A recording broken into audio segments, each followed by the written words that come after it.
We are podcastvideos.com. Our goal is to educate, enlighten, engage, and entertain. We believe in the power of love and transformation through storytelling.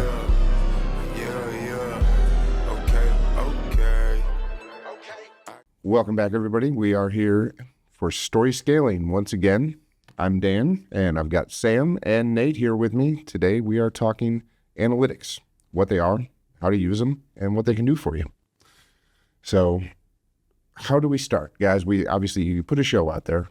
You put it out on multiple channels, social, YouTube for video, a Buzzsprout or something similar, an RSS audio host. And then you send it out there. You have to figure out who saw it, how long they stayed with it, did they get to the ads, how long are they, how engaged are they? It helps you build your show and move forward. Obviously, we've looked at plenty of analytics for our own website, for story scaling for our clients. Mm-hmm. And we've seen some wacky things, but the idea of just tracking your downloads is no longer a thing with the rise of video. Obviously, YouTube's a big deal, and they have a robust analytics platform that we can play with. What have we seen that's unusual from an old school audio podcast perspective when we jump into the video? Who's going to take that? I can start. You go for it. I was just going to say, when it comes to the audio and video side, of course, we have Buzzsprout, which is our podcast distribution platform, and then YouTube, which is the video side of our distribution. And podcasting has been around for a while, and you have these general ideas or general concepts that have existed, like a listen or a download. That's how you tell like how the audio is performing. And then on the video side, you obviously have the views, but then you're trying to see how many people your content is actually reaching. You want to aggregate all those numbers. That's like that. You definitely want to do that across all your platforms. But if you're looking at a specific platform, you're looking at your actual audience reach versus how many people your total versus unique. I guess that's how you would distinguish between the two, because you have all these terms, but what do they actually mean? And every platform is different in how they define things. And that's getting muddier rather than cleaner in terms of this business right now. And then you throw in video, and it's just... And social platforms. Oh, yeah. Depending on how many you're using, are you putting video on the social platforms? Are the guests resharing? That seems to be our biggest takeaway from the social platforms. Whichever one you're using, if the guests or the other people that were involved in that show reshare it to their audiences, put that video further out there, that's always a win. Always drives the algorithm. Yeah. I mean, if you take the time to create content, why wouldn't you want to multiply it, right? Sure. While you create it and then you send it out there, don't just let it do its own thing. I mean, the problem is if you're not already, and this may be like a hot topic or like a sticking point. If you don't already have a following and you're trying to build one, it's not going to help you if you don't try to advertise it. Yeah, get your content in front of as many people as possible. Correct. The promotion of it. Yes. And then the analytics tells you how effective the promotion's been, what's working, what's not, so you can adapt. Mm-hmm. Exactly. We've seen with a couple of clients the effectiveness of spending just a little bit of advertising dollars on certain platforms. They've seen huge spikes out of that. And it's not a huge spend, although depending on what your budget is, it could seem like a lot of money. We've seen great results quickly. Right. And the beauty of analytics is the numbers are increasing, but we can look at the analytics to see, is that actually driving engagement? Like your numbers might blow up, your impressions might go big, your subscribers might jump, but are your video views going up as well? And the only way you can tell that is if you look at your analytics. Mm-hmm. So look at your analytics. And some of these platforms, there's the analytics that each of these platforms offer, whether it's Facebook, Instagram, LinkedIn, YouTube. But then there are also analytics tools out there. We use Plausible to sort of aggregate certain bits and pieces. And then you can build a bigger picture. Right. It's sort of an overall show health.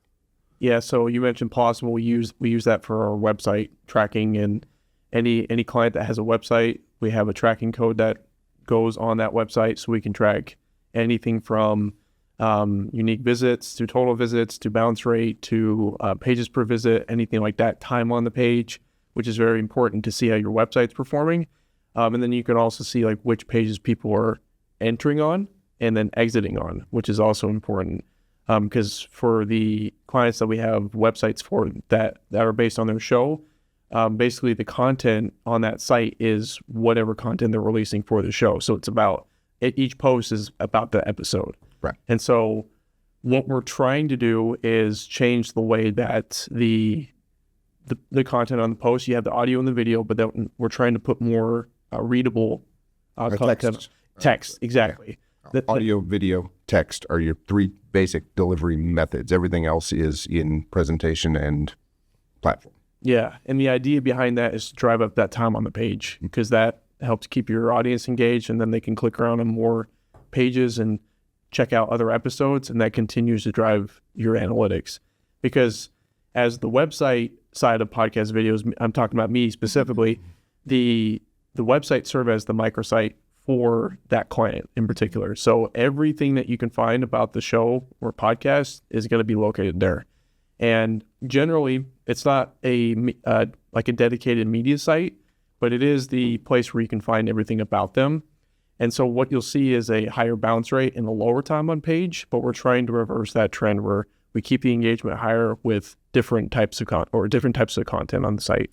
Well, I think another thing too, kind of to your point, Dan, about building a bigger picture of what your analytics look like across everything is, Nate, something we started doing is adding UTMs to our links that we put in social posts, right? Yeah. And so what that does is then it populates those in plausible. Correct me if I'm wrong. You're correct. There you go. And so now, like, you know, you could put a link to the website on LinkedIn and you could put the same link on Facebook. But once they come to the website, you know, you might not know, it just says direct link because you put a link in there. And so it gives you some more background and some more granular information that you wouldn't get with a basic tool. Basically just tagging your links so that, you know, in plausible you can see, oh, this person came from LinkedIn, this person came from Facebook or wherever else you want to put it. The nice thing about plausible is it does tell you where your referrals are coming from. So the social platforms, and then of course Dan and I, the websites and the newsletters. Correct. Yeah.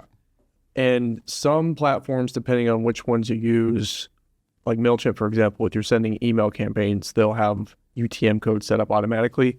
You can go in and edit those. That way you can get a little bit more fine-tuned on how exactly you're targeting. Like if you wanted to know exactly which email was sending all the traffic to your site, you can do that with UTM codes.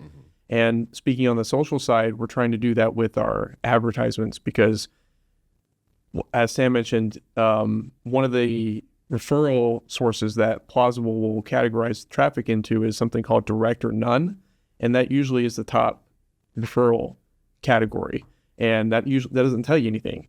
But if you go on their site and you research that, they say, well, we're getting all this information, but we can't directly tell you where it's coming from, so we're just going to throw it in this category. Set up the interface that will let you break that down. Yeah, you kind of have to meet it halfway. You kind of have to do a little bit of work to get the information you need, but it's well worth it because then you can get really granular. And the more data you have, the better decisions you can make. One of the more interesting particular data points that I like coming out of YouTube is the time still engaged. You know, it'll show you when your listeners are falling off. At 2 minutes, you've still got 74% of them, but at 5 minutes, you're down to 30%. We've already told one client, hey, it looks like you're dropping a lot of people in those first 5 or 6 minutes because you have a very long intro. Moving forward, cut that intro down, jump in. It's more of an educational, informative type of subject than it is an entertainment. And you're actually losing people because you're taking too long to get into the subject. They took that to heart, and their retention shot up pretty quickly. Well, the great thing about that is that specific case, you can tell that person about that, and it, depending on how they take that, right? I mean, they'll have to probably change their process a little bit, but depending on what the data is telling you, that's usually your best decision, right? I mean, that's how you make your show better, is how you see what the audience is doing. Great. That's how your audience communicates with you, right? Yeah. It's through your analytics. Yep. Well, and the other big part about analytics is they are your trick when you go out and actually want to start making money. You want to start selling advertising. You want to chase sponsorships down. Analytics will give you the numbers that says, hey, look, this is my reach. This is the eyeballs I'm reaching. Not just how many, but a lot of times you can get where. You can get other demographic information. And you can use that to basically sell yourself and start supporting the show. That's the other big part of having the analytics available, is that it's proving your value. Yeah, and that's one of the things we've looked at. Is the nice thing about Plausible and YouTube as well is you can see how wide your audience is, right? You can see the different cities, regions, countries even, and it's actually very cool to see that you're not just in the U.S., like your audience is also international as well. I actually just looked at ours earlier for podcastvideos.com, and since the first of the year, we have had at least one web hit from 94 different countries. Worldwide. Every continent. We're going international. Every continent except Antarctica. So if anybody out there is listening in Antarctica, hit it. We want that last count. We'll have to hit them with the RSS feed because that's probably all the signal they're getting out there. Yeah, they may have a connectivity issue. So anyway, that's basically an intro to what analytics are. There's no one industry-wide dashboard tool out there. Would make our lives a heck of a lot easier, though. You know, I think our big boss may have tasked Nathan with creating such a beast at some point. But you do have to use multiple tools. You've got to aggregate these things together at this point, and there's no one-stop shop for it. YouTube is a great place to start, but there's a lot more to it than that. I will mention, it was sad to see we used a platform called Chartable, and as of December 12th, or early December, I should say, they shut down. And one really interesting metric that was on that platform was the consumption rate. Now, it was only for the audio, and it was only pulling data from Spotify. And I'm sure you can get this data from each individual podcasting platform, like Apple Podcasts and Spotify. Be a big dig to get to it. But getting all that information into one spot is the tricky thing, because it would be nice to see all that information in one place and then be able to see, like, okay, I only want to see the different podcasting platforms, or if you're on video, wherever you're hosting your video at, YouTube. But then if you want to see... Spotify is going to be trying their best to become a big competitor there too. Yeah. So, until the dashboard exists, and well, I mean, we'll just have to create it ourselves. It's still a gathering process from multiple places. Yeah. But it's very well worth the work. Yeah. Yes. Guys, if you have questions, comments, thoughts, obviously you can always shoot us an email. We are at podcastvideos.com. Dan Craft, it's D-C-R-A-F-T. That's Nate and Sellers, S. Lewandowski, or any of the rest of the team. Yeah. Or just info. Actually, that'll work. That'll get it to all of us. Or you could subscribe to the newsletter, where we'll always have more. So, guys, thanks for being here, and thanks everybody for listening. This is Story Scaling, and we'll see you next time. See ya.